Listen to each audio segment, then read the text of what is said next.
It's a great day to be alive. You know, we've made it this far. T minus what, 4 days now until Saturday, until the fight. And it's less than 4 days because it's going to be fighting at 9 a.m. in the morning Eastern time, which I am on. But we got this fight. I'm excited. Chimaev has not pulled out yet. And I'm going to be going through the entire card, telling you the detailed predictions. I did an immense amount of research for all of this. Spent literally 18 hours a day for the past 1 day to try to figure out, watching tape, watching interviews, watching a lot of Kevin Ioli's bald ass talk to a bunch of fighters to figure out their mental space, figure out their techniques, figure out if they're looking good, is their weight cut good, their mentals, figuring out everything. So you don't have to. So you can just hear my opinion conglomerated all together. So before we get into the whole card picks, I just want to tell you, dude, I had a dream. I actually had a dream about Chimaev and Whittaker. You know what I mean? No homo. You know what I'm saying? It wasn't a wet dream. Okay. Tip got a little sticky, but not that sticky. It wasn't that wet. It was a little wet, not that wet. But I had a dream that Whittaker and Chimaev were fighting different opponents. Neither of them pulled out because we all know that Whittaker's a pull-out merchant, 4 pull-outs compared to Chimaev's 3 pull-outs. Anyways, both of them were fighting different opponents, and when the fight ended, it was a lackluster performance by both of them. Neither of them did much. Chimaev won, but it wasn't a outshowing performance. Maybe that's the gods telling me it's gonna be a sleeper. It's gonna be a snooze fest between Chimaev and Whittaker. I hope it's not, but the gods might be telling me in my sleep, hey, prepare yourself for a sleeper. I don't think it will be, fingers crossed, but I'm gonna go through the entire card. Let's go through it. So I'm just gonna start off by saying the fight, how it ends, and then I'm gonna go into detail. So the main fight that everybody really wants to see is the Ilia Topruia versus Max Holloway. I got Max Holloway, 4th round TKO. I just think Ilia is in that level. He is champion, but who are you basing his performances on? You know what I mean? Are you basing it off Volkanovski, where Ilia was losing the first round? He landed like one flurry in the first round. Volkanovski was beating Ilia Topuria's ass. Second round, Volkanovski was beating Ilia Topuria's ass. And then Ilia Topuria landed a combo that clipped Volk. You know what happens? You got to be perfect 100% of the time when you're fighting Ilia Topuria. Volk got caught lacking for a split second, switched his lights off, coming off a KO loss to Islam. 4 events later, I think Ilia is just, he hasn't done anything that to me proves he's the champion, proves he's the best. He has the belt, but he hasn't proved he's the champion yet. What are you basing Ilia's best thing on? Getting dominated by Volk and then clipping him? Or is it the fact that when he was fighting Bryce Mitchell, who had bad weight cut, had a cold, and it was short notice, but still, Bryce Mitchell had moments on the feet when Ilia was starting to gas. Bryce Mitchell landed some nasty combos. Or are you basing it off the fact that Ilia Topuria is a KO monster, yet he couldn't even KO Josh Emmett? Jeremy Stevens KO'd Josh Emmett, the real hard-hitting 145er. So what are you basing it off? I've seen so many interviews where people talk about Max Holloway, and they say fighting Max Holloway is different. They say fighting Max Holloway is completely different. I've looked at tons of interviews with Arnold Allen, with Volkanovski, and the guys Max has fought in the past, and they all say the same thing. When you're fighting Max has a different understanding of distance. He knows how to keep the pressure without being close. Very similar to how Alex Pereira is. He's in your face without being in range. He's pressuring you without being in the range to land. And he hits you from weird angles. You think you're out of range, but he's hitting you. People say Max got pillow hands. I mean, who has more KOs in their last 3 fights, Ilias or Max? I'm not going to answer that, okay? But you know the answer. It's Max Holloway. I am going to answer it. Fuck you. Co-main event, Robert Whittaker versus Khamzat Chimaev. Chimaev, first round submission. I don't think this is a hard one to guess. I mean, even Volkanovski, he's boys with Robert Whittaker. He's friends with Robert Whittaker, and he's saying, he saw Chimaev sparring with the Paris Olympic medalist in the 2024 Olympics in wrestling, right? He saw the footage of Chimaev with him, and Volkanovski was surprised. Like, you don't understand the level of these to be a gold medalist in wrestling, you have to be a different level.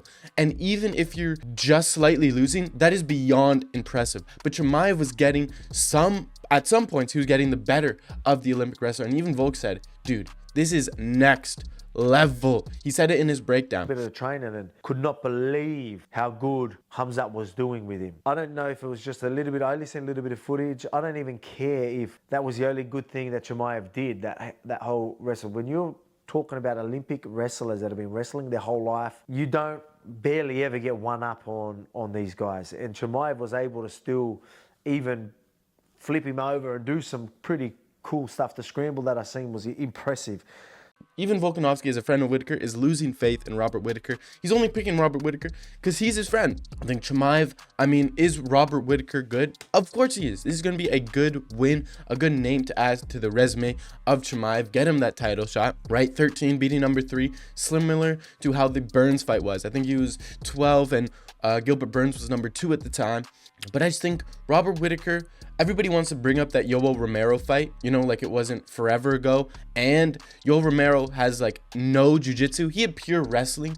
And Robert Whittaker, that's a very one-sided thing to understand. It's like, he's going to wrestle. There's no grappling threat. There's no submission threat. So you can give up your back to Yoel Romero. You can give up certain positions because there's no grappling threat. Whereas Chimaev, not only is there a wrestling threat, there's a submission threat, there's a grappling threat, and there's a KO threat, like he KO'd GM3. So I don't think this is going to be a hard fight. I personally think Robert Whittaker is going to be an easier fight for Chimaev than Burns was, than Usman was. I think it's going to go similar to how the Holland fight was, maybe a little bit more pushback, but I don't see Chimaev losing this at any point in the day. Lerone Murphy, Dan Ige. I think Lerone Murphy gets a decision here. I think stylistically, Lerone Murphy is going to be a problem for Dan Ige. Everybody likes to glaze Dan Ige nowadays because he had a good performance against Diego Lopez, but stylistically, I feel like that was a pretty hard matchup for Diego Lopez. It was 4-hour notice. He did like 3 weight cuts in a row and had to fight within 4 hours. Both of them are complete G's. I gotta respect Dan Ige, but he's a good boxer. He has good cardio, good takedown defense, but Lerone Murphy's a striker, a kicker, a decent boxing, but he's very Leon Edwards-esque, and I think stylistically the striker beats the boxer in MMA. I think Lerone Murphy got good distance control, melted Edson Barbosa. Ankaliev Rakic, this is an interesting one. I just think Ankaliev a little too well-rounded for a guy like Rakic, especially after coming off of 2 losses. You look one fight, you lost to Yuri. I'm pretty sure you had staph infection, but still that can affect your mental, that can affect your confidence in your chin. Before that, it was Jan Blachowicz where he had an injury in his leg. He was winning that fight. Jan's a tricky guy to fight, so, Jan's a hard fight for anybody, I feel. Rakic, I'm kind of basing it off the fact that I think Magomed Ankalaev has the ability to switch it up. Good striker. I think Magomed Ankalaev did actually do pretty well in the striking against Jan Blachowicz, and even Ferreira had some difficulties against Jan Blachowicz when they fought. Jan was landing some shots on Ferreira when Ankalaev was actually doing pretty well in the striking. The only problem he had in that Jan fight was the leg kicks. In the boxing, in the striking, Ankalaev was winning. But as soon as it came to leg kicks, that's when Ankalaev kind of broke down. And I think Jan's one of the best leg kickers in the light heavyweight division, so you can't really blame him. He then got a 10-8 round, ended in a draw. It is what it is. Rakic, he was getting hit a little bit too much for my liking against Jan Blachowicz on the feet. And then on the ground, he didn't do as dominant work compared to Ankalaev. So I think Ankalaev is better than him everywhere, to be fair. Magomedov, Arman Petrosyan. Now, Shara, this guy's been up to some haram things with Nina drama here. You know what I mean? What you been doing, bro? What you been doing? He's light favorite against Arman. The thing about Arman Petrosyan, he's fought, confusing kickers. He's fought CLD, right? He beat CLD. He's seen those weird kicks, those weird angles, never knowing what's gonna come. CLD would walk towards him backwards. It's like, what your mind is like, what do I even do here? I've never been in a situation like this. Shara, he's not gonna walk towards him backwards. His boxing is good. I think he's not that confident in his boxing compared to his kicking. Great kicks, weird kicks. One of my favorite things Shara Magomedov does is he does like this spin kick, right? And instead of going what you think, like a heel kick, he would go turn this way, but the kick would be coming that way. Really confusing, really confusing. I think his body work is like next level body work. He knows how to hurt guys with it. The only problem I see with him is that when he hurts guys to the body, like in his last fight, he didn't really push it. Like, he hurt him, and then he just kind of stayed back and didn't pursue the finish. I don't like that about him. He's fought wide varieties of people. I think Arman Petrosyan got good boxing, so I feel like good boxing can You know, if he's able to close that distance and stop and smother the kicks of Shara, he's going to find success, but I don't think he will be able to. I think Shara has elbows. I think he has about a bunch of backup plans if his kicks aren't going his way. So I think Shara gets the win by decision. Jeff Neal, RDA. I think this is the easiest fight for Jeff Neal. I think good takedown defense, great boxing power. I think RDA is going to have nothing. He's going to try to go for takedowns. He's going to get him stuffed, and he's going to get pieced up on the feet. I see Jeff Neal getting a KO in the second round. Fakhretdinov Rebeci versus Orolblai. I think Orolblai probably smothers him. I think he's going to take him down, beat him up, or on the feet, just beat him up. You know, he beat Vs Barnett, who's, you know, he's okay, right? I think earlier on, this is going to be a pretty hard fight. I think Orolblai might struggle to get takedowns in the first, but I think he's got some good cardio, so I think in the second and third, he's going to be able to take it to a decision and win those 2 rounds. I thought Rebeci was promising. He looked like a promising prospect, a little ball of meat, little meatball is what I called him, but in his last fight, kind of lost some aura. So I think Orolblai is going to beat him and show a pretty dominant performance in the second and third round. Now, Daniel Santos. I got a problem with him. Kick him from the UFC, please, please. I know he trains with Charles Oliveira. Oh, dude, the champion has a name, Charles. Stop it. This guy has 13 fights on his record. He is pulled out of 13 fights, okay? He has just as many fights as he does pullouts. It is insane. Kick him and ban him. Ban him from ever fighting again. I love seeing Said Nurmagomedov fight. He is the closest thing we have to Zabit. Crazy cool kicks, lean, strong, good takedowns, quick, fast, IQ next level. And what happens to him? His opponent pulls out. This guy's the closest thing we have to a return of Zabit Magomedsharipov. And this little loser, dweeb of a thing, okay, decided to pull out. Big whoop. All these guys do it. You know, Charles Oliveira pulled out against Islam, forced Volk to fight Islam. I'm sad. Said, I just want to talk about Said so I can get you hyped for him, right? Jonathan Martinez held him against the cage and won. Biggest robbery I've seen in a hot minute. Said whooped his ass, beat his ass, gassed quick, super quick. Literally first round, he was gassed. I think he should move up to featherweight, but these guys never want to move up. But yeah, this fight isn't happening. It's still on here, but it's not happening. Abus Magomedov versus Bruno Ferreira. I think Abus gets him. Bruno Ferreira, I remember when he was fighting Robocop, G-Rod, right? And he landed, KO'd him. He hasn't done anything since. He had a big moment, but he kind of lost his 15 seconds of fame. I think Abus is pretty good. He had some moments against Kyle Baralho, you know. As long as he doesn't Sean Strickland himself here and gas out in the first 30 seconds, I think he gets his win pretty easy. He's a big guy. Bruno Ferreira is a small guy. You know, I don't know if he's a proper middleweight, more like a welterweight, but I think Abus just probably finishes him. Maybe a front kick up the middle. Nzechukwu Vs quick Chris Barnett. Come on, bro.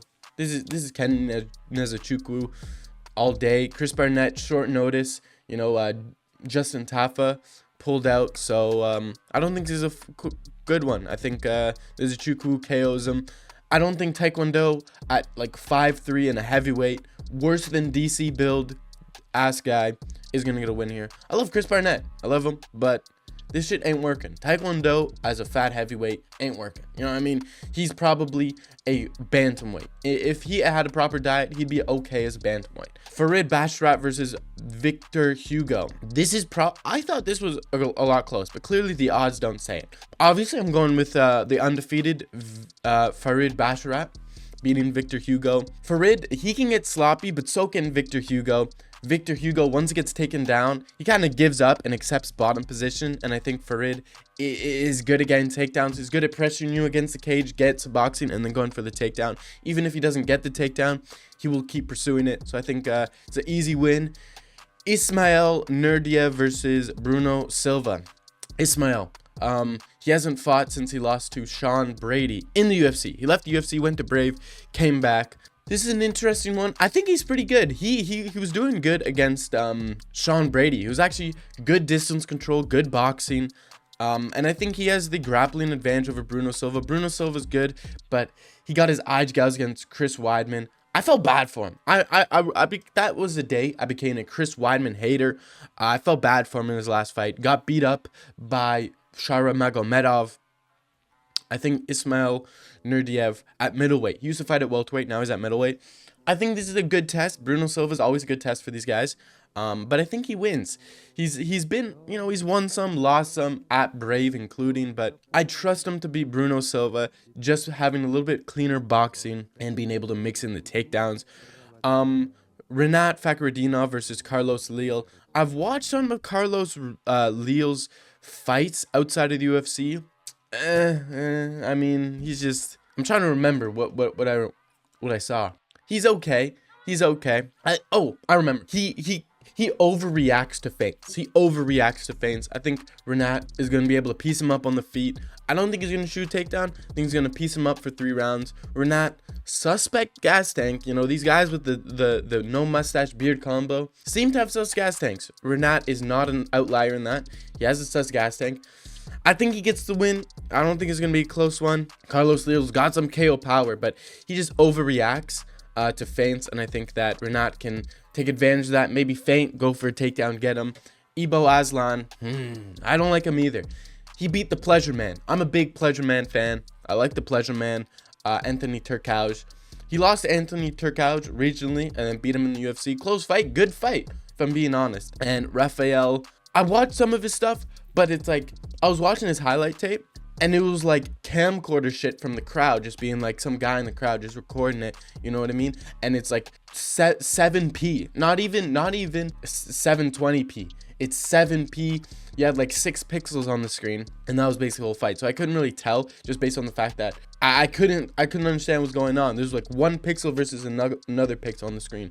Couldn't tell, but I'm probably going with Aslan, proper light heavyweight.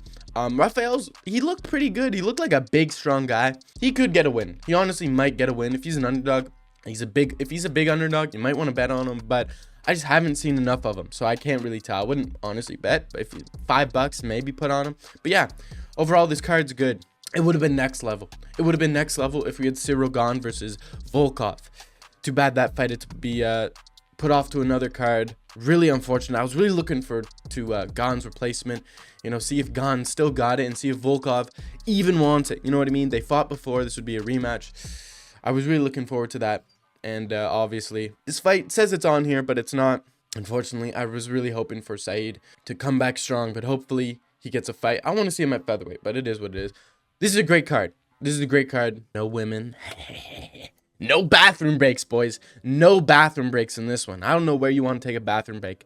Maybe like, I don't know. You can't take a bathroom break here. There's really no place to take a bathroom break. You know what I mean? Maybe after Chimaev Whittaker, because it's going to end so quick. You're going to have time. There's going to be a lot of ads in between. So maybe after a first round finish from Chimaev, take a bathroom break. But other than that, no place to take a bathroom break. You don't have a fucking woman's fight to take a bathroom break, But let me know. Let me know what you think. Are you excited as me? I'm really excited. I can't wait. It's going to be great. Anyways, let me know what you think. Peace.